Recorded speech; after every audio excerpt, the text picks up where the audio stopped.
We'll be in John 21 tonight. Next week we'll pick up with our study with 1 Timothy 3 as we continue through that. But we'll use this just kind of as a breather, a small break from it. We'll look at John 21. While you're turning there, I don't know how many of you brought a pen or pencil or if you're taking notes, but just a couple of prayer requests I'd like for you to have, and they actually, all of them, center on a Bible study that's currently taking place with the individuals that I'm about to name. So I'd ask all of you to be in prayer for them as these Bible studies are being undertaken. And Tom can correct me. Went over it a couple of times so I wouldn't forget, but I probably still will forget. So Tom, if I get something wrong, just interject.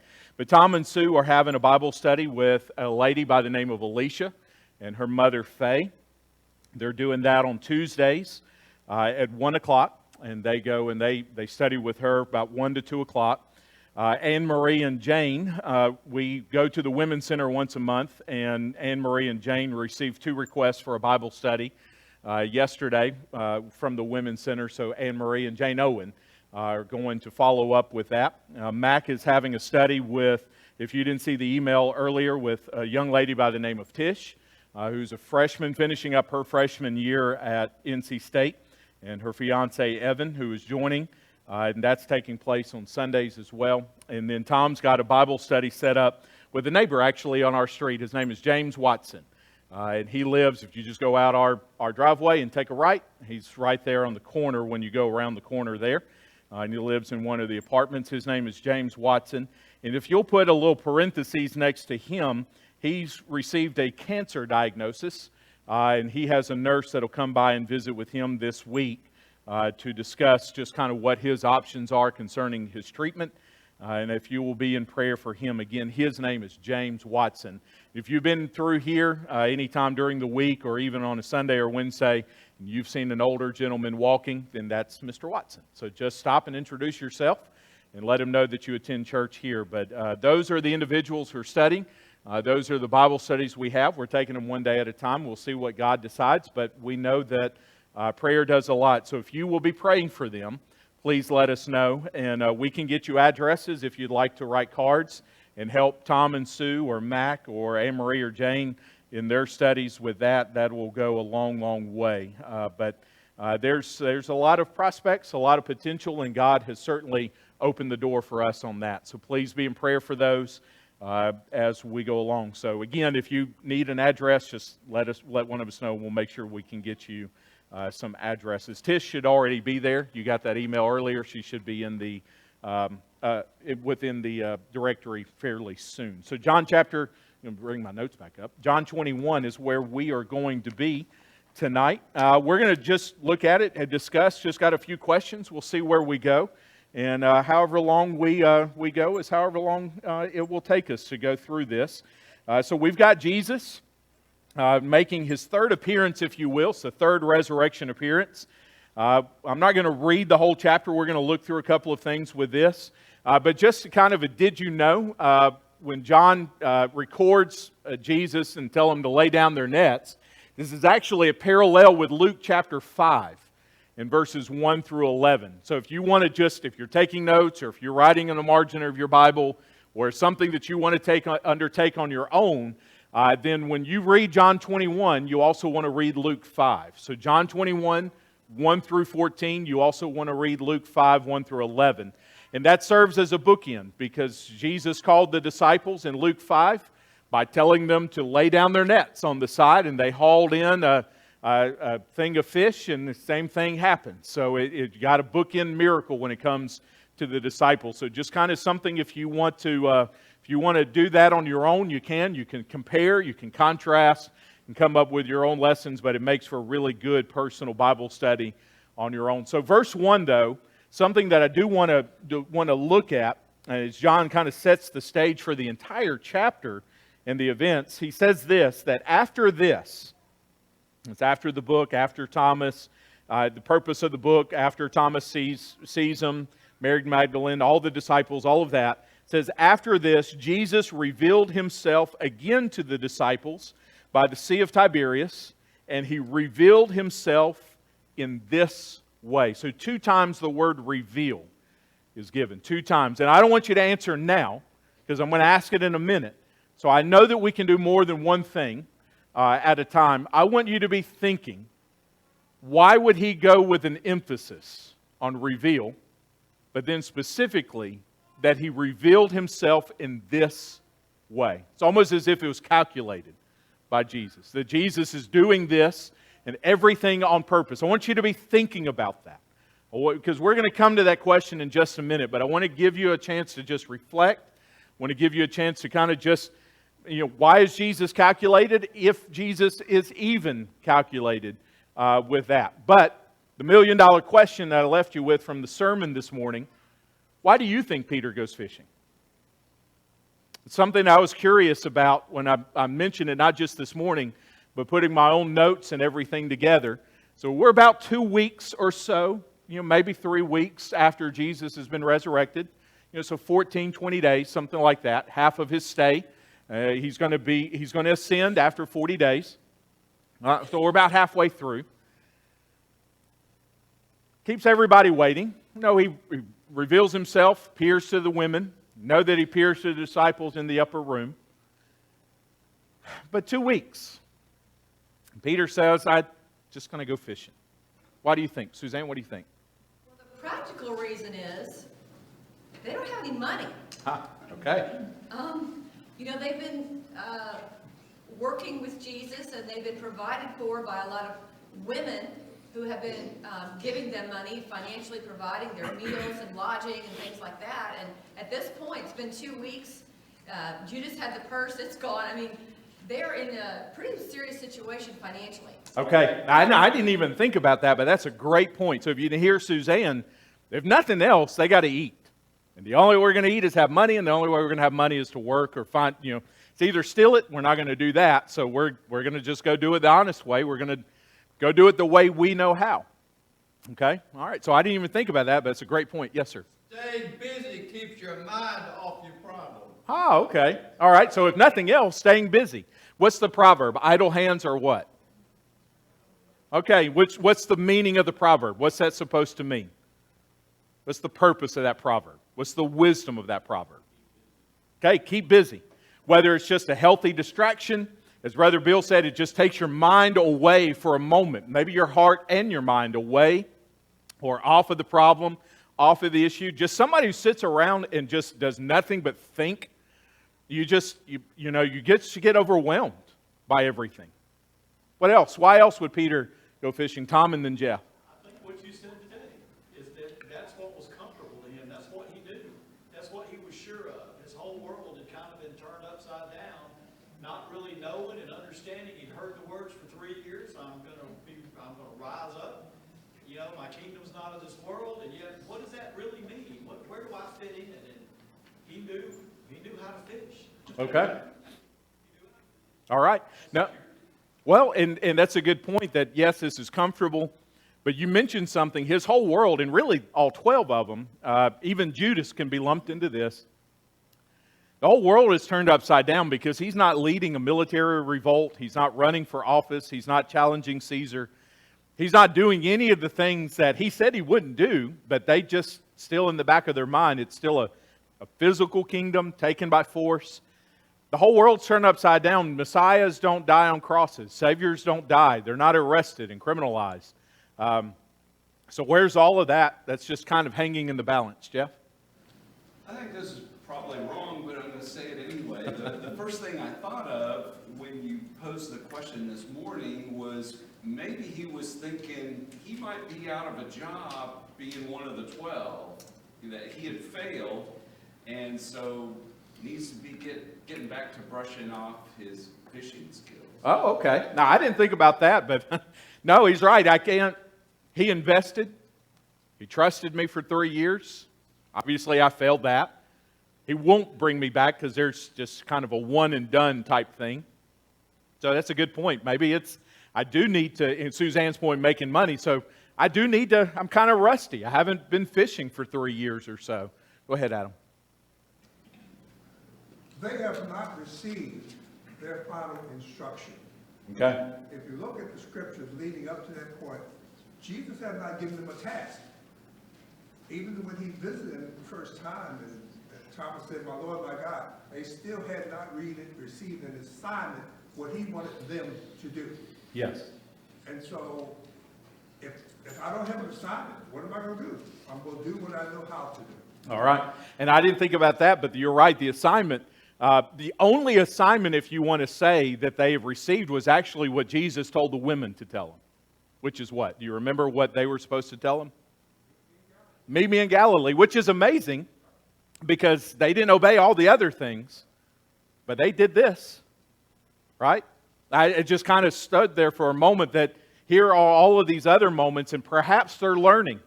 Failure is not a, it's not a nail in the coffin. What do I do next? You do the next right thing, right? So you mentioned not being busy, but we focus on our failure. We focus on a problem. We focus on what we did wrong. And instead, what's the next right thing? And the next right thing is to listen to the Lord, and obviously they go. But Adam makes a great point. Go to Galilee and do what? What? And I'm not going to wait. Or if I'm going to wait, I've got a short amount of waiting time, so we got to eat. Jeff may have a point. We don't have a place in this next group. World's been turned upside down. Fishing's the only thing that makes sense. So I'm going to do it. What does that look like for me and you? When we as disciples, because if we think the gospel accounts, we think of people who aren't disciples. And Jesus reached them. A woman at the well, Nicodemus, so forth. This is one of the very few where an entire chapter is dedicated to somebody who is a follower of Jesus, who failed, and Jesus went after them. Now think about that for a moment. There is no non-believer here in this chapter. There isn't anyone who's got to learn from beginning to end. Peter's already crossed that bridge numerous times. This is about Jesus finding a disciple who failed. And somebody mentioned this morning, with Jesus and fishing and all of that, the difference between the Luke 5 passage and this one is not the number of fish that they caught. It's the biggest fish of them all. And you know who that is? Peter. Peter's the fish. That's a sermon in and of itself, so I told him he should preach. Talk to Skip and get online and see if he can do that on the fort, because that's a good point. Peter's it. What does that communicate to me and you? What does it look like? What are our comfortable places? When we fail, what's our default settings? What do we normally do? As disciples, as followers, as Christians, when we falter and we trip and we fall, what's our default setting? What do we resort to? What do we end up doing? Okay. Like what? What are some things that we know? Well, we know to read. Okay. Hopefully, we wouldn't fall away in the sense of shutting everything out. Hopefully, we would fall back into the Word, resort back to it. Okay. Pray. Okay. Hopefully, we would be praying. Right? The failure is there for sure, no doubt. But hopefully, it drives us to pray instead of not to. Okay.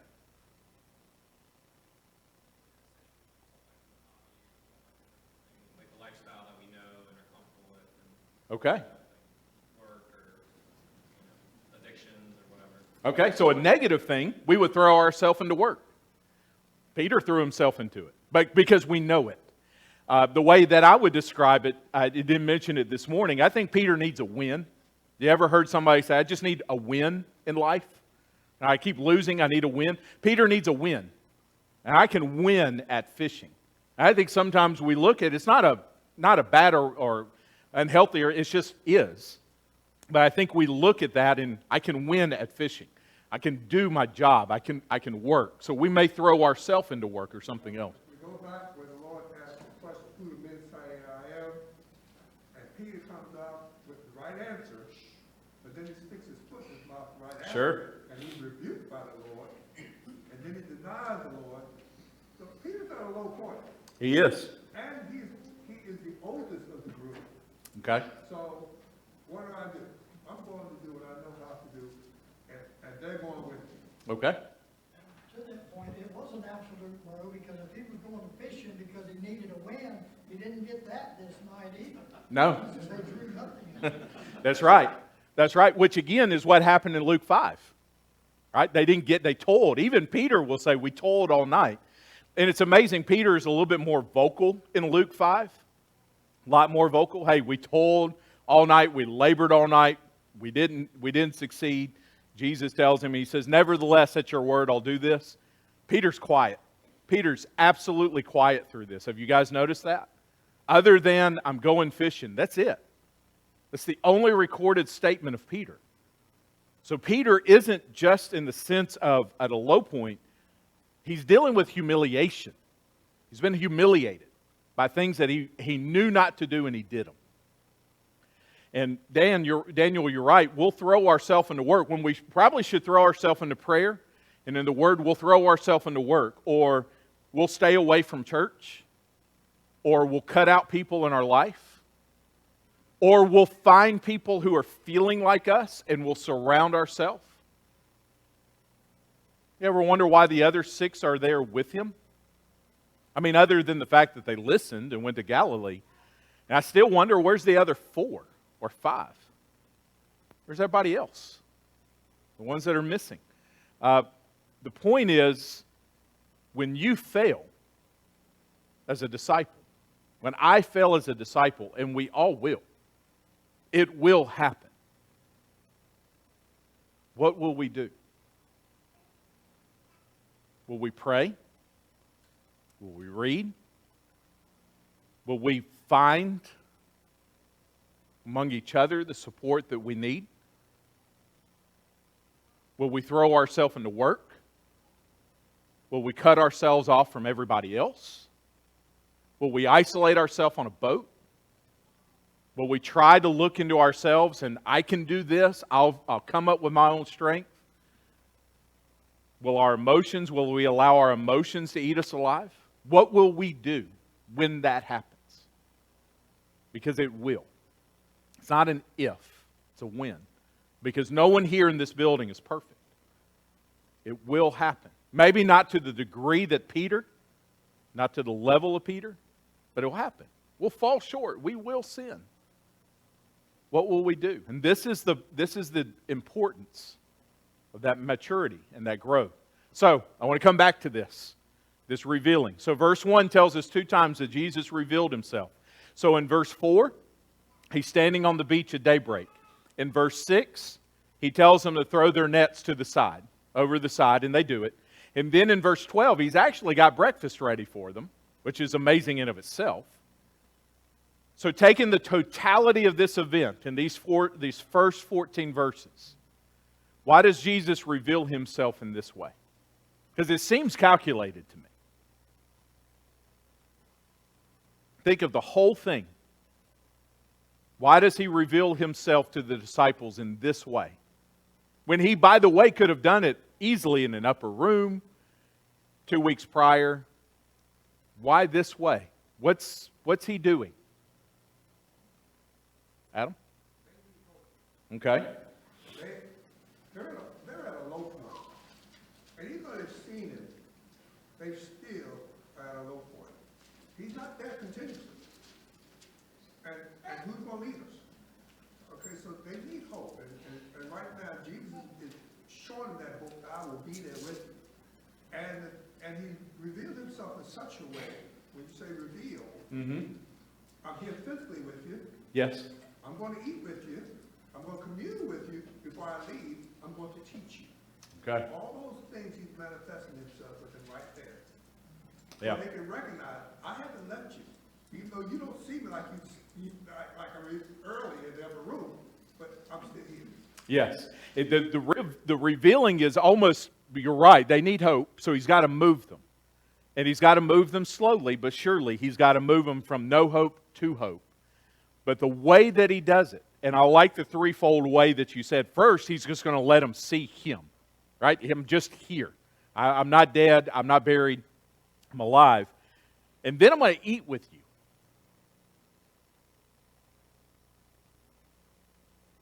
What's supposed to be the significance of eating? Okay, so he's functioning. So just as a side note, from an apologetic standpoint, if you wanted to go this route, What kind of body does Jesus, what is the resurrected body? It's the same body he had before. He eats, he drinks, he sleeps. It's a physical body. And they recognize him, right? So when Paul says in 1 Corinthians 15 that our bodies are going to be changed, we think, oh, we become this or that. You just become immortal, but you retain the ability to see because we become like him. Go ahead. His being alive is not a flash in the pan. It is a long-term thing. Okay, it's a long-term thing. And think about this too, because you're not going to eat unless it is going to be long-term. And he's going to eat numerous times with them over the course of that. What else can you think of in the significance of just simply eating breakfast?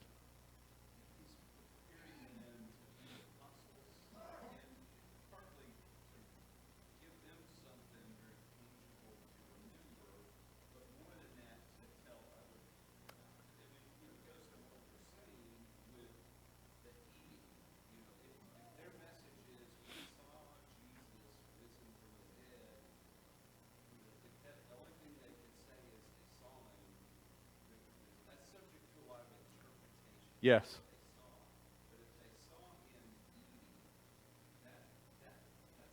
Harder to explain away. It's a lot harder to explain away. And even for them on a boat, what, about 100, 120 yards away, I believe is what it says, is how far they got to come in. That's length of a football field. Our eyes are not playing tricks on us. Anybody's eyes ever played tricks on you? You think you see something? So I think in that regard, there's one other thing, and I may be a little bit of a stretch here, but we'll see what you think.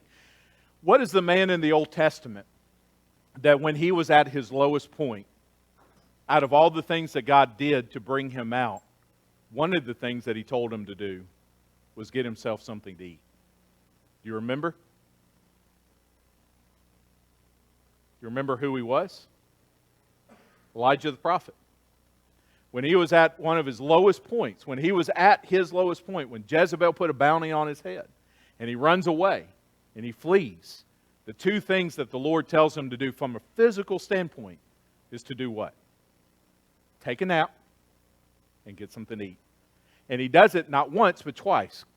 Get you some rest and get you something to eat. There's value in that. When we or someone else that belongs to God's family falters, there is value with being able, and Adam used this word communing, there's value to be able to go with them, and before we teach them, before we lecture, and before we say all these other things, why don't you come and share a meal with me?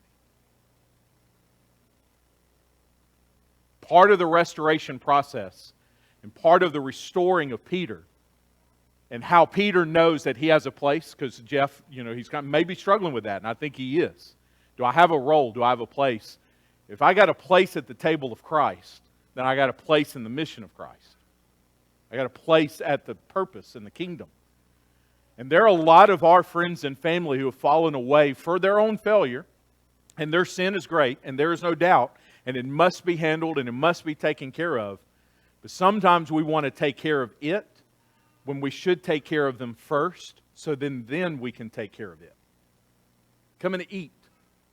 Come and sit at the table. I'm willing to, and Jesus does this so that he can commune. And when he does all of that, what does Jesus and Peter end up doing?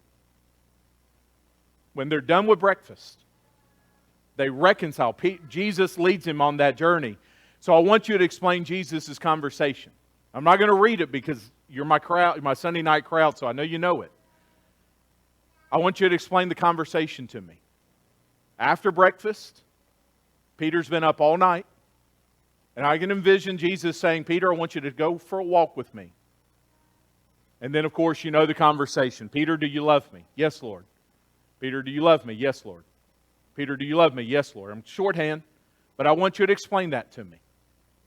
I want you to explain the conversation to me.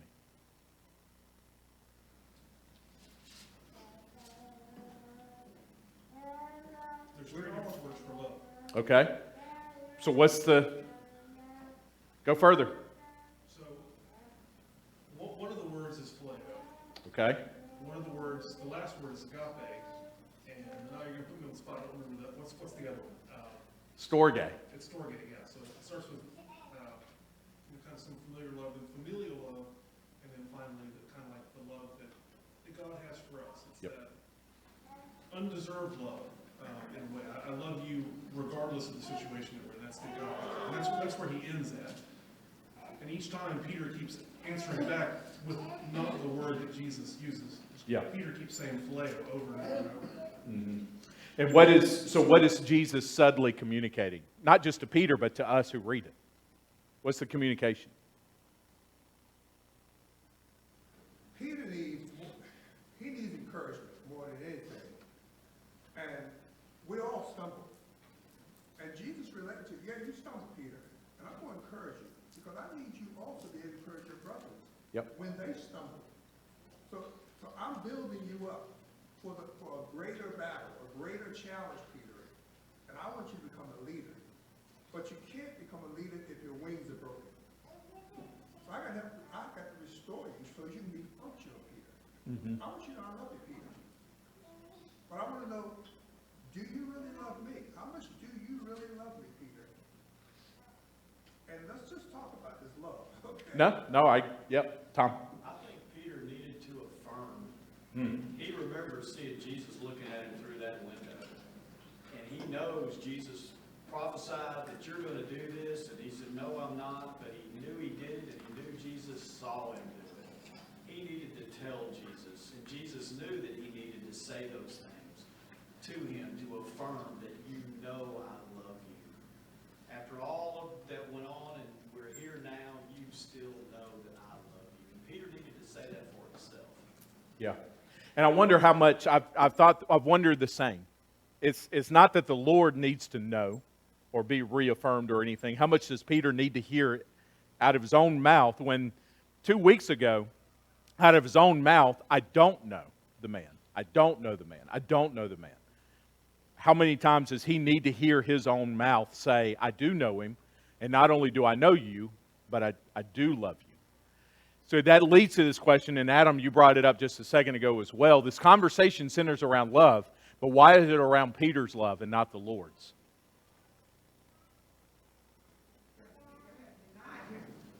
Okay? All right. So on one hand, it could just, he denied him. So if you're the reader or if you're the other disciples, whomever it may be, you got some legitimate questions. You don't deny somebody if you love them.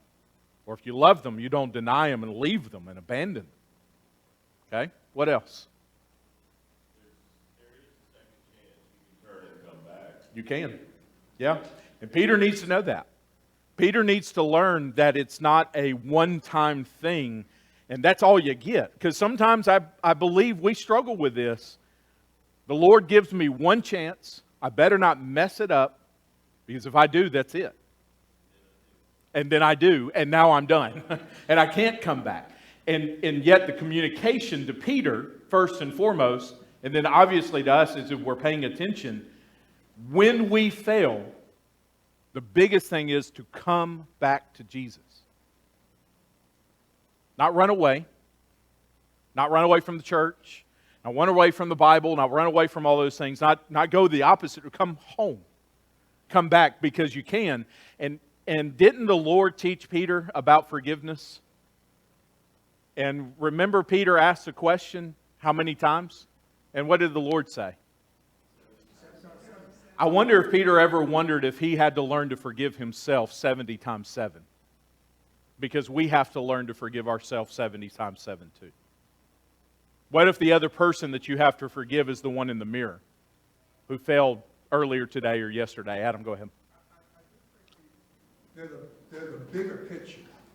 And the bigger picture is, you said, the remaining 11. Mm-hmm. Because when we get to the epistles, beyond the Gospels, you see how paramount Peter is in the picture. So he is a strong link. He must be the strong link in the chain with his brother.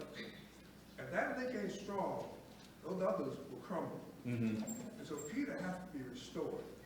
He does. And so the focus is on him for that reason. He does, because he's got the keys. Right? The promise is still intact. So the sermon But then years later, he's going to be a shepherd. He's going to be an elder in the church, an apostle as well. So numerous things. I'm going to say this one thing, and then we'll move on to the next, and we'll close out. What does Peter appeal to? What is Peter's evidence that he loves the Lord? What does he say? Does he say, I went with you to Samaria? Does he say, I went with you to Caesarea Philippi? What is Peter's appeal? Ma'am? Know everything. And why is that his appeal? Now think about that for a moment. Before it's a quick, out of all the things that he makes his appeal, do you love me? You know I love you. Do you love me? You know I love you.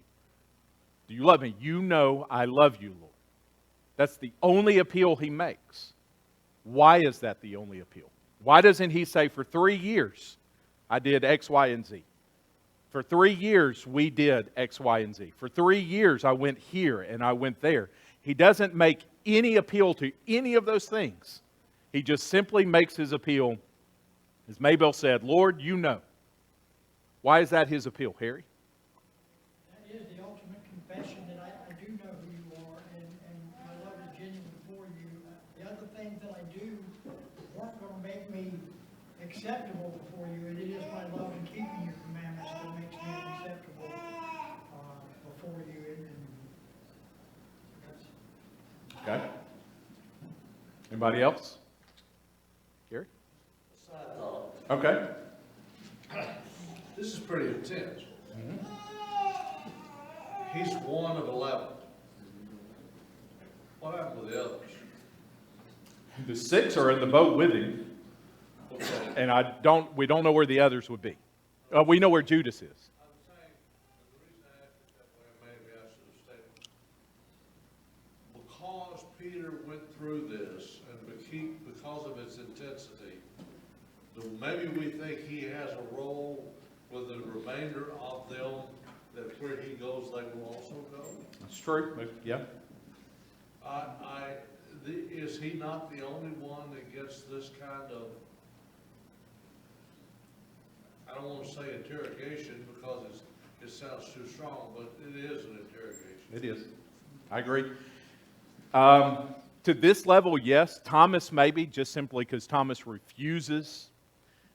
Different case, but maybe the type. But yeah, Peter's the only one, as far as I know, who is, besides the 2 disciples in Luke, that gets a one-on-one with Jesus. Oh, Mary, in the... The good thing is that he first said, I'll never leave you, Lord. Yeah. And then he was blatantly denied him. Yeah. The others also left, but maybe it wasn't quite as blatant as that. It could be. It could be. And I still think, with what Adam was saying, Peter being a de facto leader, he says, I'm going fishing, the other 6 just jump right with him. And that kind of, where he goes, they're going to go. Jesus needs him. I did not hear, Adam, I didn't hear your comment on that, and that's sort of what I was. Is that what you're... So it could be. What he said, but Yeah. I was wondering about that, if we don't sort of recognize Peter as a leader out of that group. We do. And that's very possible why Jesus does this. I would think that it's more personal at this moment, just because Peter's got to be restored. That's the most important. Before leadership and before the next sermon, the man, Peter, has got to be brought up out from where he's at. And the only way to do it is to descend to where he is. And do you love me? Do you love me? And have that just over and over and over. That would be my first guess. Yes, ma'am. Also, Peter was always the one that was among them who was quick to speak. Yes.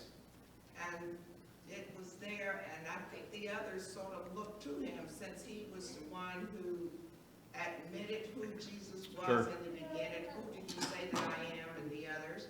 So by his being quick speaking, he was looked upon as a leader. And when you have a leader, and obviously it showed that he was when he with followers. Sure. And you're not a leader if you don't have followers. David? Could it be that he says, you know I love you, because the best he has to offer is in 10, and he's failed to offer performance and execution. Yeah. It's kind of the same as David. David was a man after God's own heart. Yep. He had great intent, but messed up a lot. No. I would change the word intent. I think Peter has what he has to offer is the only thing that we should ever offer, and that's faith. Because his performance, you're right. I like what you know. I agree from the performance. If it's performance based, he's not getting promoted. No, and the truth is none of us are. Even as disciples, none of us will. Right. So Peter, the only thing he has at this moment, at this moment in his life, you know that I love you. And I think it's also indicative. My failure by the fire is not indicative of the love that I have for you. Did I fail? Did I sin? Did I fall? Yeah. But do I love you? Yeah. And I think that's what he's telling, and it's the appealing where Jesus is drawing out of him. I know you know I love you. I need you to know that. I need you to hear that. And that's where we are, that we're so, if you love me, keep my commandments. And that's true and that's biblical until we don't keep the commandment and we fail and now I don't love the Lord. When I do. It just happened. Whatever the reason was, it happened. But I love you. JW and then Daniel. Unsaid, you know I love you, don't you? Don't I? Yeah, Sort of lingering. it is. Go ahead, Daniel. I think Jesus is really exploring the depths of Peter's love, and because he starts with asking about agape, do you agape me? Mm-hmm. And then, like Brian mentioned, he's responding with a different, less strong, we would say less intense, I guess, love or less sacrificial. And so he's exploring the amount of his heart, and Peter recognizing his own failure is, it hurts him, obviously, because he's asked 3 times with Jesus. But Jesus gives him, commands with each one. He says, feed my sheep, tend my sheep, feed my lambs. And so Jesus is, he's accepting Peter as, with his shortcomings and his failures and his love, knowing it's not as powerful of a love in some sense as God's love, as agape, but it's giving him his role in the kingdom, even despite this, obvious shortcomings. No, it is. It's showing him that the promise is still intact and the purpose and the place is still intact.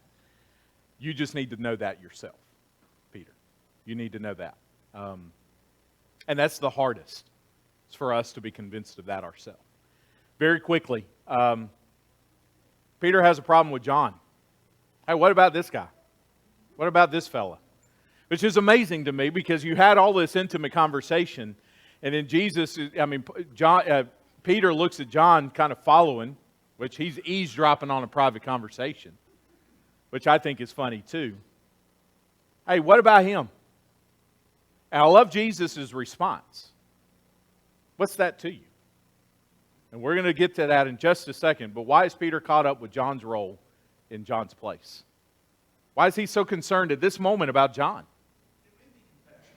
Oh, okay. Because Peter's just been given some bad news. We're supposed to interpret that Jesus is foretelling his death. Yeah. And Peter's traditionally the oldest apostle, or the one who's in charge anyway. And John is traditionally viewed as the youngest. So maybe you're looking at him like a younger brother. Well, that's not going to happen to him too, is it, Jesus? Yeah. It could be compassion. It could be compassion. It could be the older brother looking out for the younger brother. Because Peter, could you imagine, I'm going to restore you, and then, by the way, this is how you're going to die. Well, thank you for that. Can I go back fishing now? Because But it very well could be compassion. It's almost one or the other. I don't like saying either or, but it could be one or the other from a compassion standpoint. Go ahead. On the cross, all the other apostles fled. Who fled? John. Mm-hmm. Who does Jesus entrust with his mother? John. So Peter knows there's something going on between Jesus and John. Sure. And I want to know what it is that's going on between you and John. Yeah. What about him? Mm-hmm. Okay. And there, I don't want to say it's jealousy, especially when Jesus said that, some of you may not taste death until you see the kingdom come with power. But what about him? Yeah. Are you saying he's not going to die? And then John says, by the way, that's how the rumor about me started.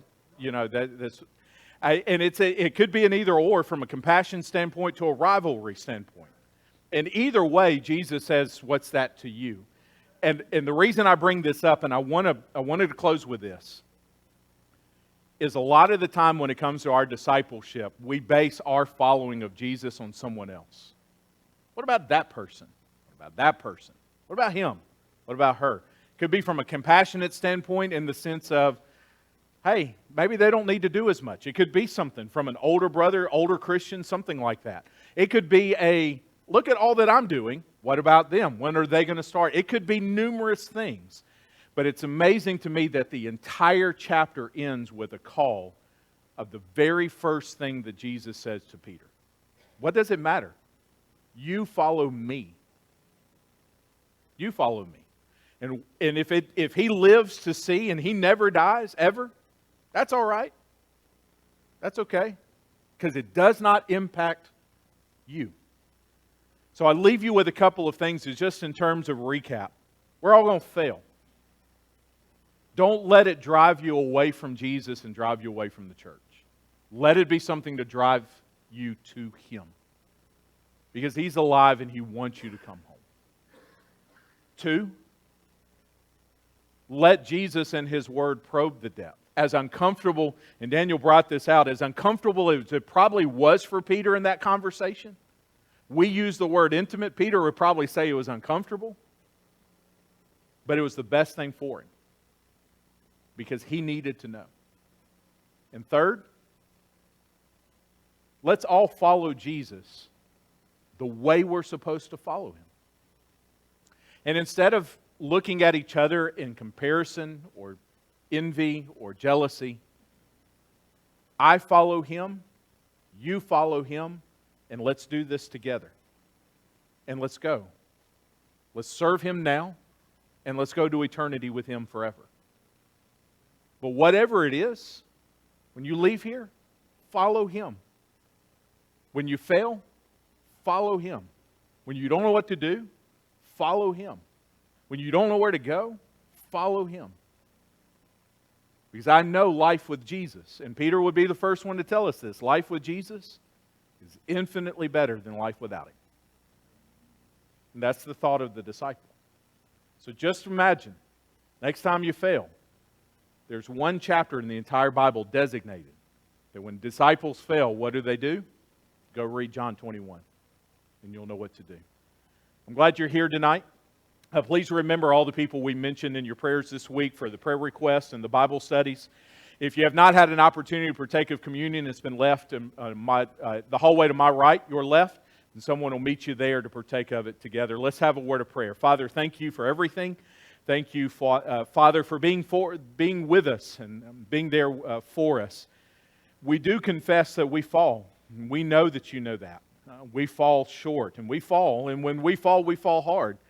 Our sin is great. Your mercy is even greater, and we're thankful for that.